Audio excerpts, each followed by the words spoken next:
Breaking చూస్తున్నాం. Sunburn event విక్రయాలను book my show నిలిపివేసింది. పోలీసులు నోటీసులు జారీ చేయడంతో బుక్ మై షో ఆర్గనైజర్స్ వెనక్కి తగ్గారు. అనుమతి లేకుండా టికెట్లు విక్రయం చేస్తున్నందుకు ఇప్పటికే కేసులు నమోదు చేశారు పోలీసులు.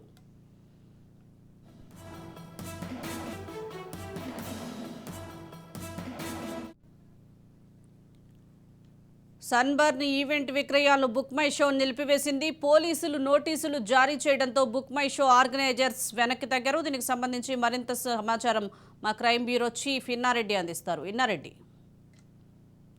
ఏమైతే సన్బర్న్ పోలీసు అనుమతి లేకుండా బుక్ మై షోలో టికెట్ల సేల్స్ ఎప్పుడైతే మొదలుపెట్టిందో విషయం తెలుసుకున్న పోలీసులు నోటీసులు జారీ చేయడం జరిగింది. అలాగనే దీనికి సంబంధించి ఏదైనా సరే న్యూ ఇయర్ ఈవెంట్ చేయాలంటే మాత్రం ఖచ్చితంగా పోలీసులు అనుమతి తీసుకోవాలని చెప్పని గతంలోనే హెచ్చరికలు జారీ చేశారు. అయినప్పటికీ కూడా సన్బర్న్ నిర్వాహకులు ఏమాత్రం కూడా లెక్క చేయకుండా వాళ్ళు బుక్ మై షోలో టికెట్లు అమ్మకాలు ప్రారంభించడం, బుక్ మై షోకు పోలీసులు వార్నింగ్ ఇచ్చిన నేపథ్యంలో బుక్ మై షో వెనక్కి తగ్గింది. ఆ టికెట్లను ఎప్పుడైతే అమ్మకానికి పెట్టిందో ఆ ఇష్యూని కూడా బ్లాక్ చేసేసింది. ప్రస్తుతం వెనక్కి తగ్గినట్టు తెలుస్తూ ఉంది. సో మొత్తం మీద గమనిస్తే మరి సన్బర్న్ సంబంధించి ఇప్పటి వరకు టికెట్లు తీసుకున్న వ్యక్తుల పరిస్థితి ఏంటి? ఇదే కాకుండా మనకు ఒక విషయం చాలా స్పష్టంగా గమనించాలి. 22వ తారీఖుతోటే పూర్తిగా పర్మిషన్లు ఇవ్వటం పోలీసులు ఆపేశారు. అంటే ఇకపై ఎలాంటి పర్మిషన్లు కూడా ఇవ్వరు.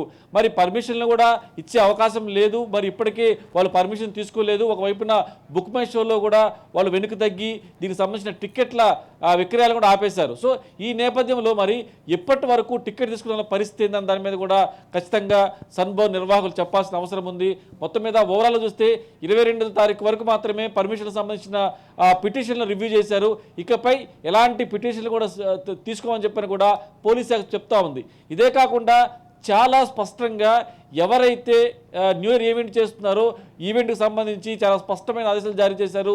సీసీ కెమెరాలు పెట్టడం కావచ్చు, బయట సెక్యూరిటీ ఏర్పాటు చేయడం కావచ్చు, తర్వాత అక్కడ ముందస్తుగానే పార్కింగ్ సంబంధించిన వ్యవహారంలో కూడా ఎలాంటి ఇబ్బందులు అంటే కామన్ మ్యాన్కి ఎలాంటి ఇబ్బందులు తలెత్తకుండా చేయడమే కాకుండా చుట్టుపక్కల జనావాసాలకు కూడా సౌండ్స్ తోటి ఇబ్బంది లేకుండా పలు అంశాల ఆధారంగా పరిశీలించడం జరుగుతూ ఉంది. సో ఇప్పటివరకైతే మాత్రం 22 తోటి క్లోజ్ అయిపోయింది కాబట్టి మరి సన్బర్న్ నిర్వాహకులు ఈ ఈవెంట్ కండక్ట్ చేస్తారా లేదా, మరి ఇప్పటివరకు ఇచ్చిన టికెట్ల పరిస్థితి ఏంటన్న దాని మీద మాత్రం ఇంకా సందేహం కొనసాగుతూ ఉంది. మొత్తం మీద బుక్ మై షో వెనుక తగ్గడంతో ఈ సన్బర్న్ ఈవెంట్ మీద సర్వత్రా ఆందోళన కొనసాగుతూ ఉంది.